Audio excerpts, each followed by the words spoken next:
J'entends une relation qui a beaucoup évolué, en fait, qui a beaucoup bougé, qui était quand même assez conflictuelle, difficile plutôt à l'adolescence.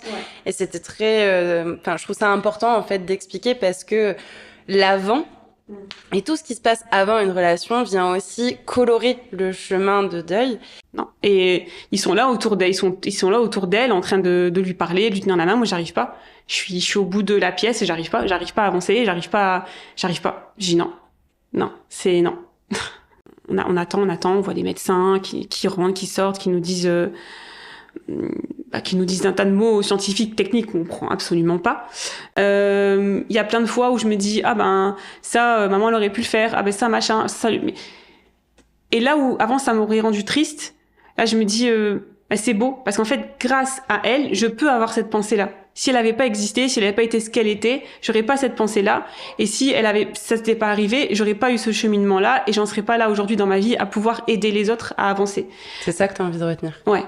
Du coup, je trouvais que ton témoignage, finalement, venait aussi partager plein de notions sur l'avant, avant le décès, comment ça vient colorer, le pendant, avec justement toutes ces difficultés. Tu parlais de l'AVC, le temps d'attente, le on sait pas, finalement, il faut encore attendre.